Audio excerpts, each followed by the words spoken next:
Hello friends, ISM Rajiv के इस weekly analysis में आज हम बात करेंगे सबसे पहले यूएस मार्केट की। और उसके बाद में फिर हम बात करेंगे अपने इंडेक्स की।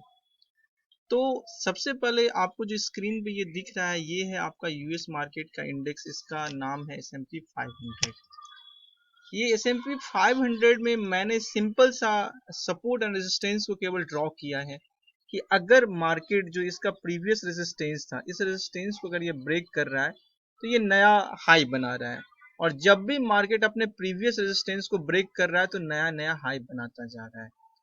तो इसका मतलब ये है कि ये हायर हाई बनते जा रहा है और मार्केट नया आपको ऊपर की ओर अचीव होते जा रहा है, नया नया टारगेट बना रहा है।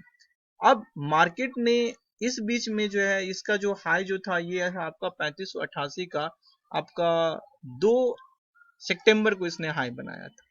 और 2 सितंबर से फिर इसने जो लो बनाया था वो बनाया था आपका 3333 का। और फिर जो ये यहाँ से जो मूव किया था, इसका शॉर्ट टर्म जो हाई था वो 3424 का था। और फिर यहाँ से इसने नया लो बनाया, वो लो बनाया आपका 3216 का। और फिर ये ऊपर की ओर जा रहा है। अब अगर मार्केट ये आपका जो 3420 का या 3430 का जो इसने हाई बनाया है, इस हाई को अगर मार्केट क्रॉस नहीं कर रहा है तो फिर मुझे ऐसा लगता है कि मार्केट धीरे धीरे रिवर्स करेगा और मार्केट में फिर आपका नया लो बनेगा। और इसके बाद में ये हर एक जो नीचे का जो सपोर्ट लाइन जो होगा, अब ये ब्रेक करता जाएगा और नीचे के सपोर्ट लाइन को ब्रेक करके एक नया लो बनाएगा। तो मुझे ऐसा लगता है कि अभी फिलहाल हम लोग को थोड़ा सा वेट एंड वॉच की पोजीशन में रहना चाहिए। जब तक S&P 500 अपना 3430 के लेवल को क्रॉस नहीं करता है तब तक अब हम लोग फ्रेश बाई नहीं करेंगे, क्योंकि यहाँ से जो एक रिकवरी आनी थी वो ऑलमोस्ट आ चुकी है। और लास्ट डे आप अगर देखोगे तो 1% करीब S&P 500 गिरा था और नैस्डैक जो गिरा था वो आपका करीब 2.5% गिरा था। तो नैस्डैक के अंतर्गत जो है आपके मोस्टली जो कंपनियां हैं वो टेक्नोलॉजी की कंपनियां हैं, तो ये बहुत ज़्यादा चलता भी है। और अगर आप ये 3 कैंडल का पैटर्न एक फॉर्मेशन जो अगर आप करोगे तो ये लगभग आपका एक इवनिंग स्टार की तरह ये दिखता है। तो इस पे भी हम नज़र रख सकते हैं। और इसमें भी यही चीज़ है कि जब तक मार्केट अपना जो ये हाई है 28,340, जब तक ये उसको ये डॉ जोन्स है, मैं गलती से आपको नैस्डैक बोल दिया था। ये भी वही का इंडेक्स है। वहां पे मेनली 3 इंडेक्स है, S&P 500 है, डॉ जोन्स है, नैस्डैक है। तो जब तक डॉ जोन्स जो है ना अपना 28,340 के लेवल को क्रॉस नहीं करता है तब तक हमें वहां पे एक फ्रेश तेजी नजर नहीं आती है। अब हम बात करते हैं अपने निफ्टी की कि निफ्टी में हमारा क्या हो रहा है। और इससे पहले कि हम निफ्टी के एनालिसिस करें उससे पहले हम ये चीज समझते हैं कि हमारे मार्केट में एफआई और डीआई पिछले दिनों से क्या कर रहे हैं।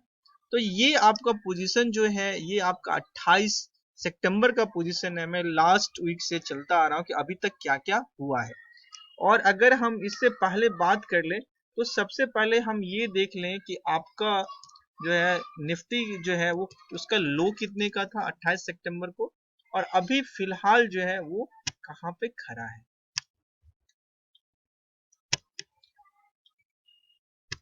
अगर हम 28 सितंबर की बात करें तो ये है आपका 24 सितंबर, और उसके बाद में है ये आपका 25, ये 26, ये 27,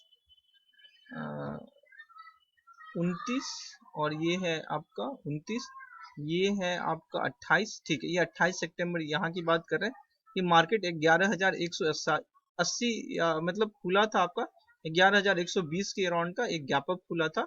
और इससे पहले मार्केट ने लो बनाया था 10,788।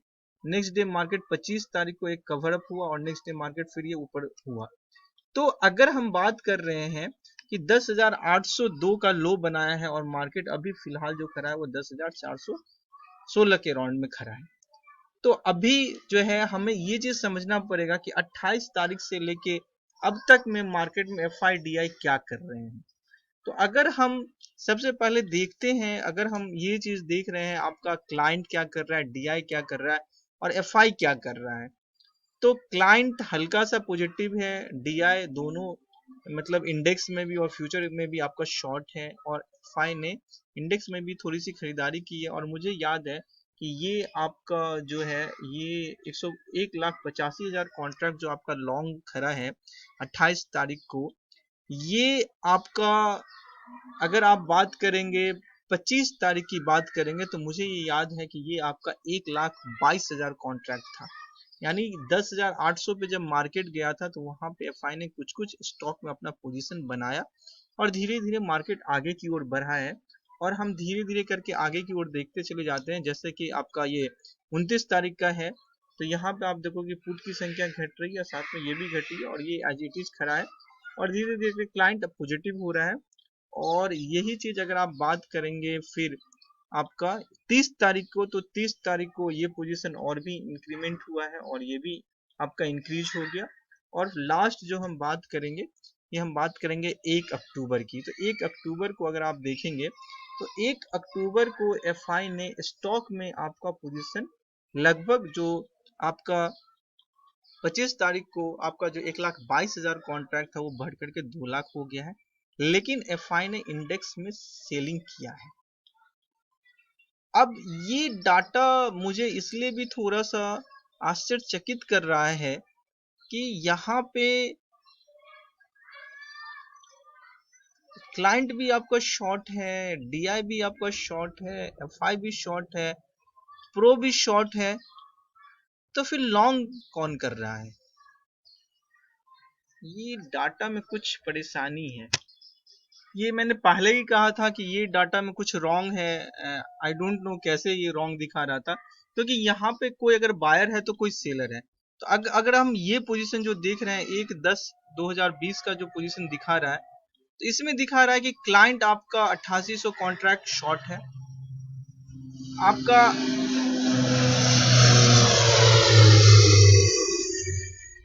डीआई जो है वो आपका 29,000 कॉन्ट्रैक्ट शॉर्ट है, बट एफआई आपका 36,000 कॉन्ट्रैक्ट लॉन्ग है और यहाँ पे 2 लाख कॉन्ट्रैक्ट स्टॉक फ्यूचर में भी वो लॉन्ग खड़ा है। तो मुझे ऐसा लगता है कि अभी एफआई जो है सो मार्केट को कोशिश कर रहा है थोड़ा सा और ऊपर ले जाने का, या प्रीवियस हाई जहां से हम गिरे थे वो था आपका 11,800 के राउंड का, तो एक बार फिर वो जाने की कोशिश कर रहा है, ले जाने की कोशिश कर रहा है। लेकिन यहाँ पे जब हम निफ्टी का चार्ट देखते हैं तो निफ्टी के चार्ट में मुझे फिर वही चीज समझ में आ रहा है कि मार्केट जब जब अपने प्रीवियस रेजिस्टेंस को ब्रेक कर रहा है तो मार्केट एक नया हाई की ओर बनाता जा रहा है और ये मार्केट नया हाई बनाया।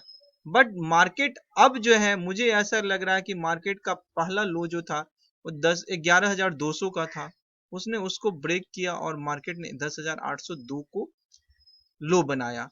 अब मार्केट जब तक मार्केट आपका 11,620 के ऊपर में मार्केट नहीं सस्टेन करता है तब तक हमें मार्केट में तेजी नहीं दिख रही है।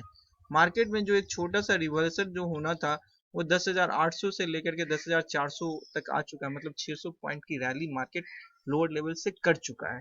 तो यूएस मार्केट में जैसा मैंने आपको बताया था कि एक सपोर्ट एंड रेजिस्टेंस को, जब ऊपर वाले रेजिस्टेंस को ब्रेक कर रहा था तो आपका नया नया हाई बन रहा था, और मार्केट जब अपना लोअर लो को जब अगर ब्रेक करेगा तो नया नया लो बनेगा। तो मुझे ऐसा लगता है कि मार्केट या तो 10,600 के 20 के ऊपर चला जाए या मार्केट फिर आपका जो है 10,800 को ब्रेक करेगा तो फर्दर हम नीचे देख सकते हैं। तब तक हमें इंट्राडे में वेट करना होगा कि मार्केट यूएस मार्केट से कैसा सेंटिमेंट मिलता है, तभी हम बात कर सकते हैं। अभी हमें फिलहाल ऐसा लग रहा है कि मार्केट एक रेंज में ट्रेड करेगा, और वैसे भी आपका जो रिजल्ट जो होता है वो लगभग 10-11 तारीख से स्टार्ट आना शुरू हो जाता है। उसमें आपके इंडस बैंक से स्टार्ट होता है, इन्फोसिस, ये सब से रिजल्ट से स्टार्ट होता है। तो जब ये रिजल्ट आने लगेगा लास्ट क्वार्टर का तो उससे शायद मार्केट क्यों लेगा कि मतलब पिछला कोरोना के बाद से मार्केट में कितना क्या रिकवरी आई है और बेरोजगारी कितना घटा है। ये आपका निफ्टी था। अब जो हम बात करेंगे तो हम बात करेंगे बैंक निफ्टी की। जब हम बैंक निफ्टी की बात करते हैं तो बैंक निफ्टी जो है आपका एक दिन लास्ट ये रैली के पहले मार्केट में ये कंसोलिडेट कर रहा था, और ये 3 कैंडल का पैटर्न कुछ इस ढंग का जो दिखा रहा है, ये आपका मॉर्निंग स्टार बन रहा है। अगर ये यहाँ पे बनता तो और भी अच्छा था, बट यहाँ पे भी सही है। बट इसके साथ में भी मैं वही चीज कहूंगा कि अगर मार्केट 22,700 को क्रॉस करके ऊपर नहीं बैठ रहा है, तब तक मुझे मार्केट में अभी फिलहाल के लिए कोई रैली नहीं दिख रही है। हालांकि ये बैंक निफ्टी का लास्ट डे का जो ये कैंडल अपने आप में बता रहा है कि बैंक निफ्टी में स्ट्रेंथ आई है। और आपका मोरिटोरियम पे जो है सो आपका 5 तारीख को यानी कि कल सोमवार को जो है कुछ आपका सुनवाई आने वाला है। और उम्मीद ये है कि शायद गवर्नमेंट ने जो है सो मोरिटोरियम के में ये फैसला दिया है कि आप ब्याज पर और ब्याज नहीं वसूल सकते हैं। तो अगर ये न्यूज अगर कंफर्म है तो मुझे ऐसा लगता है कि बैंक निफ्टी में एक सेलिंग प्रेशर आना चाहिए। और अगर ये न्यूज पहले से डिस्काउंट अगर होगा तो मार्केट अपना जो कल का जो हाई है उस हाई को ब्रेक करके खुलेगा। और अगर ये ब्रेक करके खुलेगा तो डेफिनेटली मार्केट में रैली होगी और मार्केट इस लेवल तक जाएगा। तो हमें थोड़ा सा वेट करना है कि मार्केट कैसा खुलता है और मार्केट स्टार्टिंग का जो 15 मिनट है वो 15 मिनट में कैसा बिहेव करता है। तो इसके लिए हम 1 आवर का चार्ट देख लेते हैं कि इसका रेसिस्टेंस कहाँ पे मार्केट को मिलेगा। तो मुझे लगता है कि अगर मार्केट ये लेवल जो आपका है, ये वाला लेवल मतलब 22,400 का जो लेवल है, तो 22,400 के ऊपर में अगर मार्केट सस्टेन अगर करने लगता है तो मुझे लगता है कि वो न्यूज जो है वो न्यूज मार्केट पहले से डिस्काउंट कर चुका है, क्योंकि पिछले 1-2 महीने से ये चली आ रही हैं। तो दो बात होगा, या तो मार्केट 22,400 के ऊपर में सस्टेन कर ले, या मार्केट 22,000 को नीचे में मार्केट अगर सस्टेन करने लगेगा तो मुझे लगता है जो एक आपका ये गैप अप जो खुला था लास्ट डे वो भी आपका फिल होगा। That's all, thank you.